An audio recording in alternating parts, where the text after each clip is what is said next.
Warning, this episode contains brain food that will lead to improved emotional and social intelligence.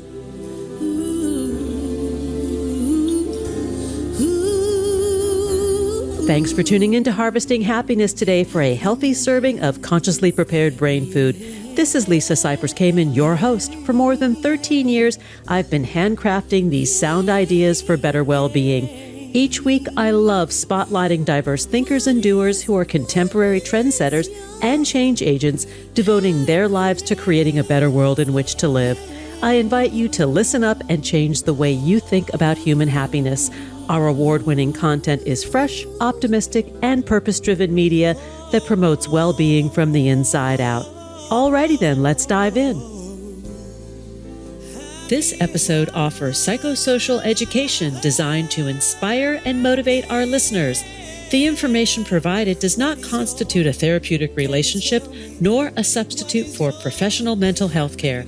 If you are experiencing a mental health crisis, call 911, go to your nearest emergency room, or for listeners in the United States, text 988 for the National Suicide and Crisis Lifeline. Good morning, good afternoon, and good evening, wherever you are. Thanks for joining me on today's show, where you will learn to make space for joy, declutter, and flourish. My guest today is Tracy McCubbin. She is the author of Unpack Your Clutter and Make Space for Happiness. Tracy has always described herself as obsessive, compulsive, delightful. And who knew that trait could be turned into a booming business? While working for a major television director in Los Angeles, Tracy discovered she had the ability to see through any mess and clearly envision a clutter-free space. Tracy soon found more and more people were asking for her help, and before she knew it, dClutterfly was born. 12 years later, Tracy decided to take what she's learned and write a book about it. And Tracy is in the house to talk with us about her discoveries and her correlation between human happiness and lightening the load. Hi, Tracy. Hi, Lisa. How are you? I am great. I am super excited to talk with you because I'm forever on the quest to declutter. Sometimes I'm better at it than others, but I get what you're putting down. You know, the lighter we are, the more organized we are, the happier we tend to be and productive. Absolutely. And, it's so interesting because this comes up a lot. Am I a minimalist and do I preach minimalism? And, truth be told, in my own home, I'm not. I like stuff. I like pretty things. I like, art. I like all that stuff. But I always tell people the tipping point, and I think this will make a lot of sense to you, is when all of a sudden, do you feel like you don't own your stuff anymore, but your stuff owns you? Are you spending all this time managing it and moving it around and paying for it and storing it? When it tips over into that, that's when it becomes a problem. Yeah. And there are many of us who are storage space renters out there that have been paying on that $200 a month or more space for years. Yep. That is a big part of my business. We get hired to come in. People are like, I can't deal. I can't face it. I need some muscle. I need a truck. And we have cleaned out thousands of storage units. And I can say with absolute authority that we have never emptied a storage unit, that the things that were in it cost more than the storage unit. Interesting. Very interesting. Let's talk about our habits and what we are seeking through the stuff that we buy and collect. So the way that I describe it, and this is what inspired me to write this second book, Make Space for Happiness. I have been in the decluttering space for so long with my company, 16 years doing this back and started in 2007. And we've been talking about decluttering, talking about letting go. Then the pandemic hit. We were all stuck in our homes. I'm watching everybody just shop like drunken sailors, like Amazon trucks, going whizzing up and down the street. And it just got me thinking, we can't, to be a professional organizer, to be a professional declutterer, to be an expert in this field, we can't talk about our relationship with stuff without talking about our acquisition cycle, without talking about our buying. So I just did this really deep dive on why do we shop? Like, what's really going on here? What are we trying to fix inside ourselves? How are we trying to make ourselves feel better? How have we been sold this bill of goods around anti-aging and retail therapy, and really looking at the correlation that we're trying to fix something with shopping that shopping won't fix. Yeah. The bowl with the hole. We talk about Mm-hmm. that all the time on this show, that we as humans tend to be this vessel that when we fill it up, when the basket's full, that then we've got it, we've got the happiness, when in fact there's always a hole. Yeah. Lisa, that's so great. Because the way I describe it, the way I sort of psychically see it with my clients, it's as if there's like a little puzzle piece missing inside their being. So it's like they have this little puzzle piece missing, and they're trying to fill it with stuff. And it's really what it needs is, a true connection, or, self-confidence or self-respect. These sort of things that never come from stuff, but we keep like going to Marshall's, going to Michael's, thinking that next craft is going to fill it. And so I want to change the conversation so that we can look at healing that. And then the stuff is the icing on the cake. And you're not suggesting, or your prescription for this is not that we never buy another pair of shoes or a vase. That's not what you're saying. I want to be clear, right? Absolutely. I am not saying that. I really love shoes. Me too. It's not possible. It's not, I think of fashion as art, and I love to express myself through what I wear. What I'm saying is, what's going on in your life that's causing you to overshop and overbuy, right? Are you making informed decisions? Are you shopping within your budget? Are you buying things that you truly love, that you're like, yeah, I'm going to wear this sweater for 10 years, thinking about that as opposed to buying into fast fashion, or, what I like to call the donation myth, where we just buy a bunch of clothes and it's like, well, if I don't like it, I'll just donate it. That we then become part of the problem. Yeah. And the happiness really isn't in the stuff, and it temporarily is in the process of shopping, because we do get, a surge of dopamine, right? We do get a little, dopamine sugar rush when we go out and shop, right? Absolutely. And like, think about it this way. This is what I always say is, so we as human beings, right, we're evolved. We used to be hunters and gatherers. So when we would see an apple tree in the wild, or, a rabbit, we would get a hit of dopamine to tell us that's a good thing and keep looking for that. So that all made sense. Now we're not nomadic. Everything's at our door.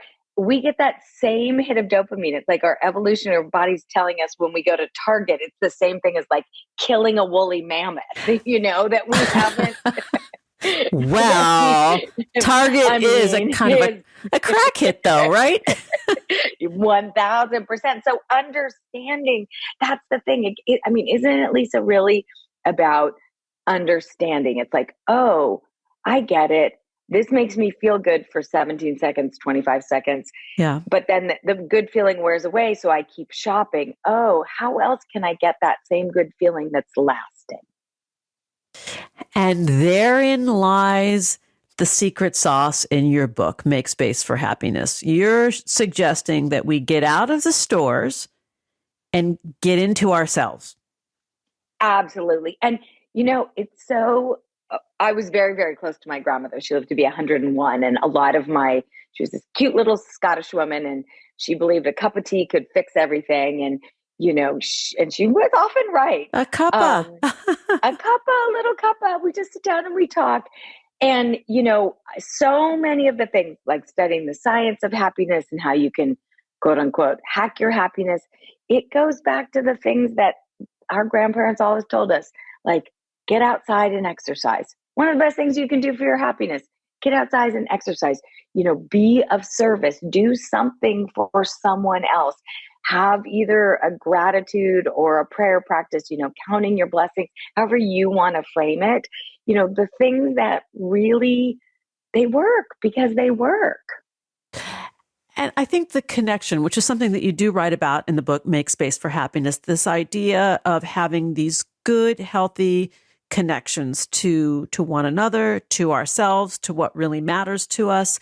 And all of the research for decades really backs this up, that having these good, healthy social connections is what ultimately brings sustainable well-being or happiness or life satisfaction. Call it what you will. Exactly. And also the science supports that one of the greatest predictors of longevity is connection, is friendship. I had a meeting. We just got hired by this lovely couple in their 70s. So sweet, so great. She self-admittedly called up and is like, since the pandemic, I have developed an awful shopping problem. I just can't stop. I can't stop. I can't stop. So I went and met with her and they were adorable. And, I said, well, look, let's tell me more about kind of what's going on. We're chatting. And she just, she's like, well, right before the pandemic, I retired of my job of 35 years, which was at a big office and very social. Pandemic hit. We stopped going to church in person. I now go to it on Facebook. I'm not playing bridge with my girls anymore. And I was like, well, it's no wonder you're shopping more, right? Yeah. The things that made you connected, like playing bridge and like bitching about your husbands or whatever you need to do, you're not doing that anymore. So you're looking for it somewhere else. And first thing I said is, can you get back in a bridge game? Can you just find a bridge game to get back in? And her husband, like, there's one down the street that's once a month. And I was like, just Perfect. Start there. Great. I'm like, you want me to drive you? So, those things.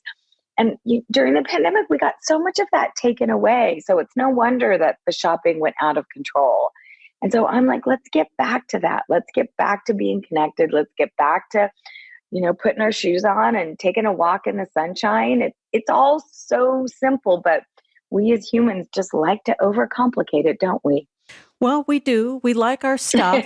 And, I think that as we build our lives, the stuff that we collect almost is like a validation of our being, in some way, right? Every book that we buy, every piece of art, every album or CD or piece of music that we have is a reflection of where we are at the time we acquire it, but that doesn't mean we have to hang on to it forever.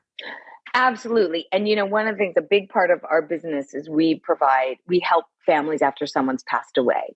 So we'll go in and help clean out the house and get things shipped to different family members.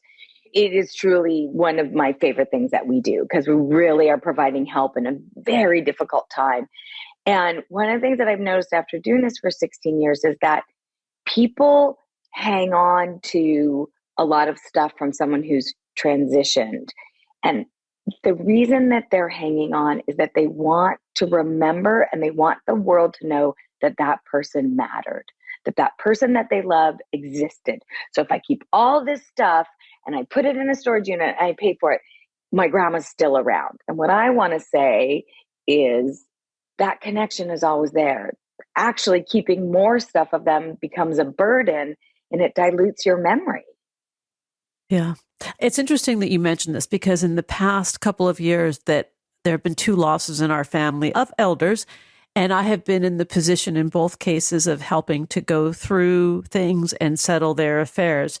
And the idea of decluttering their lives, so other family members can move on, has been a challenge for exactly the reasons that you say, right? Where in one case, the one family didn't want to let go of any pieces of paper. Like it all mattered.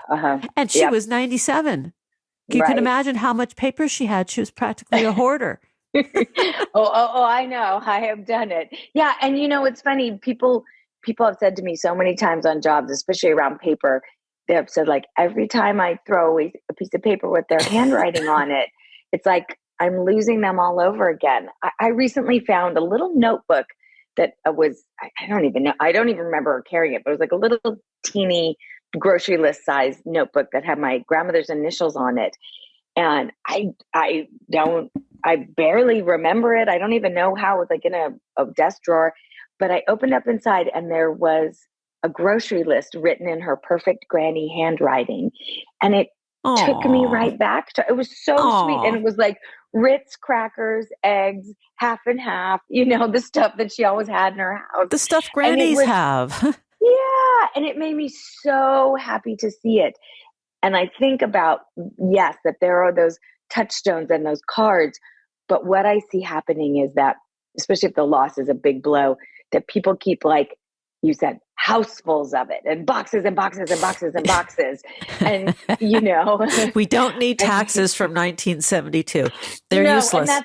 Exactly. And that's not going to be your best memory of your granny, right? Looking at her like Schedule C, And that's the lighter as we go. Like, I think when we're able to kind of get in there and you find your way in. I mean, I'm not the decluttering expert, but in my experience, it's like, it's hard to know where to start because it's so overwhelming, but you just find that one little crack and you go in there. Exactly. And one of the interesting things, I get a lot of calls for my business from women in their sort of mid 40s to 60s. And they're like, okay, my kids are older. I'm realizing I'm the only one who knows where everything is. I'm the only one who knows where all the paperwork is.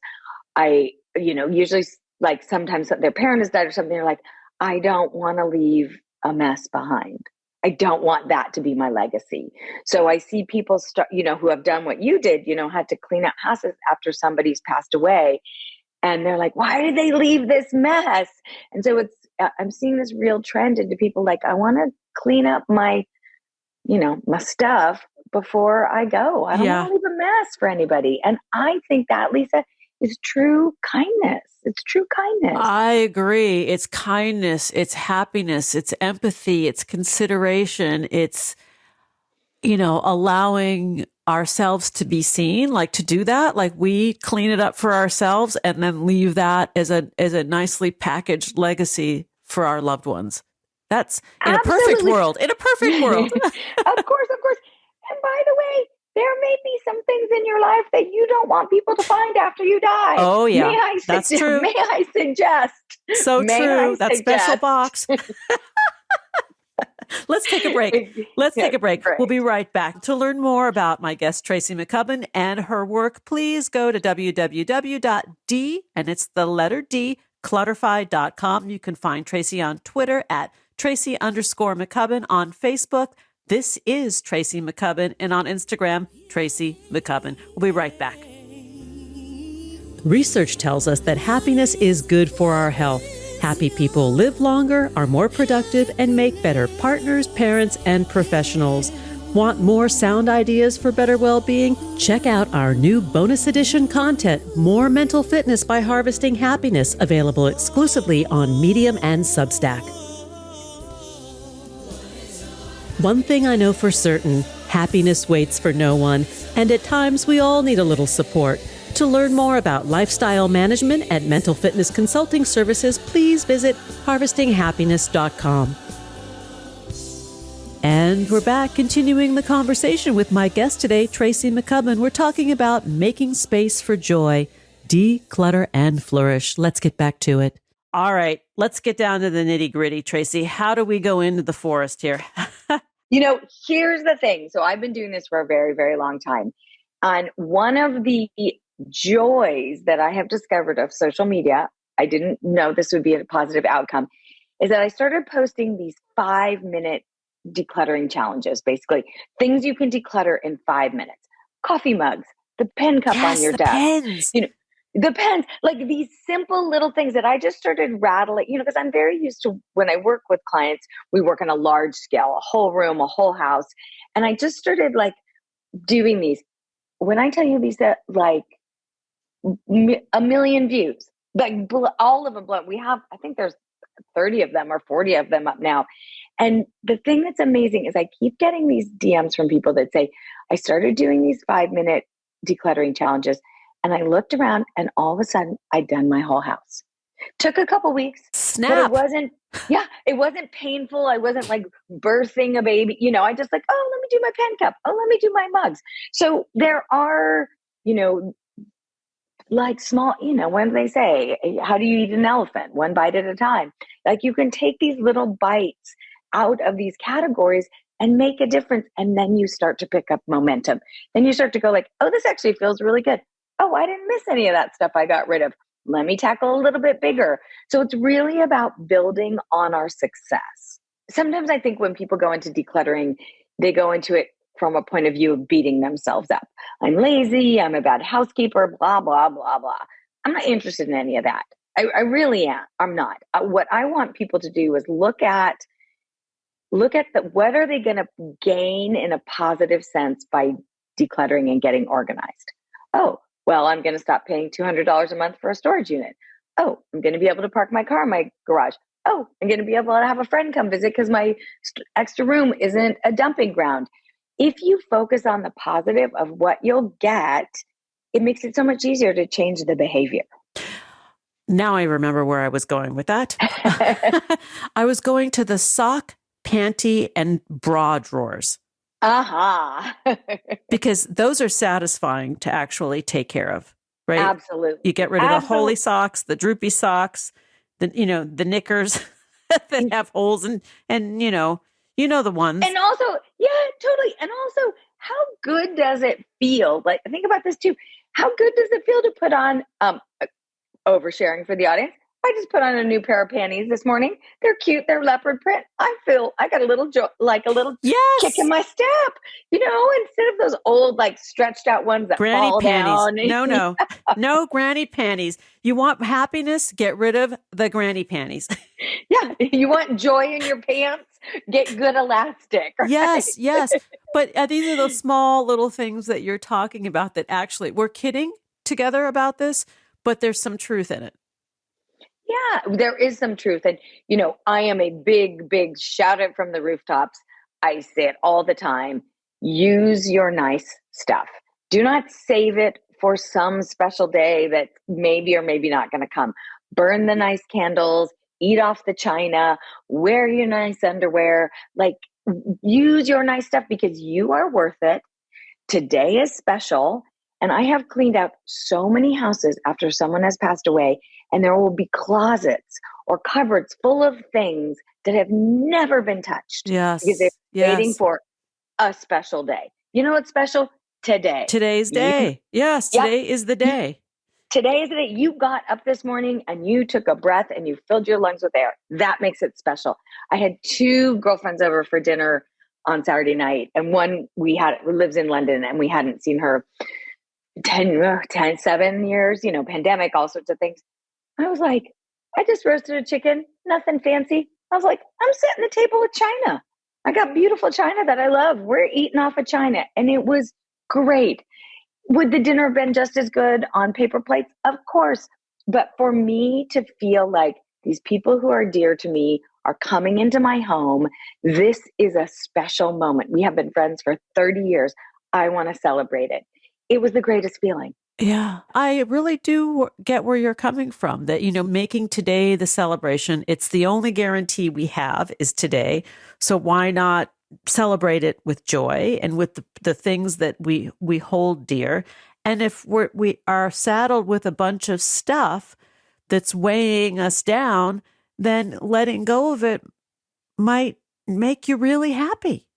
Somebody else might reap joy from those things that no longer work for you. I was doing a book signing and I was speaking, and I always do a question and answer afterwards. And it always goes, this stuff is emotion. It's all emotional. It just goes there right away. Once we sort of get past how do I organize photos? Then we get into the good stuff. And I had this woman stand up, and she was very emotional. And she was talking about how she had lost her mother. Her mother had passed. It was a long illness. She was clearly in the depths of grieving. And she sort of mentioned to me that she had taken the night her mother had passed, she'd swept everything off her mother's nightstand. So pens and empty pill bottles and sort of the, remnants of illness. And she took that all and then she recreated it on her own dresser. So she said every morning when she wakes up, she looks at this stuff and falls apart. Oh. And I was like, wait, what? Why would you do that? You're already in so much pain about this, she's like, I just don't want to forget. And I'm like, but you can have a piece of your mom and not have to remember the worst night. Like, I want you to go home and I want you to throw it away. Just don't even worry about recycling, throw it away. And I want you to find your favorite picture of you and your mother and put it in its place. Because I want you to wake up every morning and feel joy and happiness and have great memories about your mom, not the night she passed. Oh, that's great counsel. And simple, Simple. You give her permission to let go. Permission to let go, and also permission, if I might say, to harvest some happiness, to find a little place in her life where she was actively making herself unhappy and replace it with joy. And I think that as we look at our stuff, as we kind of scan around our room, does this little corner make me happy? Does this, and some of it, that's a funny thing, I break our stuff up into tools, things we need to live our life and function better, and stuff that just makes us happy. We just like it because it makes us laugh, or it's pretty, we get to have that stuff. Yeah. It doesn't mean, we can have our stuff, but we just want to get rid of the crap that weighs us down emotionally, Absolutely. And physically. Absolutely. Of course. And financially, and it's an energy suck. It's all the things. And we know, we look around our house and we're like, oh yeah, that corner, oh yeah, that drawer. Let me just, and so that's what I'm encouraging people, and seeing this amazing change, not being able to go. I'd love to be able to go and work with everybody, but that these little 5-minute, just little tasks, 5 minutes. Great. I'm going to go through and get rid of the chipped coffee mugs. There you go. No drama. And all of a sudden you're like, look at my cupboard. Wow. Yes. Yeah. Look at how tidy it is. What a nice feeling that is. And it's celebrating you, and it's making your life, if you think about the practical of it, let's just take coffee mugs, right? You have a bunch of chipped coffee mugs. We know the ones we like. We know the ones that keep our coffee hot enough or cold enough, and so if your cupboard is stuffed with coffee mugs and 50% of them you don't like or use, you're making your life harder. You have to wade through the bad ones to get to the ones you want. Move them on. Get rid of them. Cold-hearted. Move them on. Yes. Move them on. Move them on. Let it go. I mean, let it go. Let it go. Somebody asked me the other day, they were like, how often do your clients regret what they've given away? And I was thinking about it, and I was like, I think in 16 years of doing this, maybe twice. Wow. And one woman was dealing with hoarding disorder, so that it had nothing to do with, it was a bigger issue. I was like, there was one lady that we had to go back, and I don't know what we had to get from the thrift store for her, but that was it. Nobody regrets it. Yeah. Nobody regrets it. We forget about it. Like, once it's done and it's gone, I mean, we face forward and keep on going. We're nearly out of time, and I would love for you, as the Declutterfly fairy, to sprinkle your magic fairy dust and give us all permission to let go of the stuff. I give you permission. I give you permission, and I will say this in the own little fairy dust you can sprinkle on yourself. If you have something in your home that makes you feel bad, if you have a shirt that, a pair of jeans that you can't get into anymore because gravity happens, today I give you permission to let go of the stuff that makes you feel bad. Amen. To learn more about the fabulous Tracy McCubbin and her book, Make Space for Happiness, How to Stop Attracting Clutter and Start Magnetizing the Life You Want, please go to www.dClutterfly.com, on Twitter at Tracy_McCubbin, on Facebook, This is Tracy McCubbin, and on Instagram, you may find her at Tracy McCubbin. Tracy, thank you for sharing part of your day and your wisdom with us. Great. Thank you for having me. Thanks for joining us on Harvesting Happiness today. This is Lisa Cypers Kamen on behalf of my guest, Tracy McCubbin, wishing you kind thoughts, kinder words, and the kindest of actions. Until next time, remember, happiness is an inside job. Happiness is your inside job. Please go out and rock your day, and remember to be kind to one another. Want to take a deeper dive into sound ideas for better well-being? Check out our new bonus edition content, More Mental Fitness by Harvesting Happiness, available exclusively on Medium and Substack. Keep harvesting your own happiness anytime, anywhere from the comfort of wherever you are. Subscribe, listen, and share hundreds of downloadable episodes from wherever you get your podcasts. Connect with and follow us on most social media channels. To learn more about lifestyle management and mental fitness consulting services, please visit harvestinghappiness.com. Harvesting Happiness and More Mental Fitness are produced by me, Lisa Cypers Kamen, Andrea Mengele, Robin Boyd, Andrea Daly, and the awesome team at Podfly Productions, including Eric Begay, Kimberly Beck, and Alec Guess, in collaboration with TogiNet Radio, KBUU, RadioMalibu.net, and is available on PRX, the Public Radio Exchange.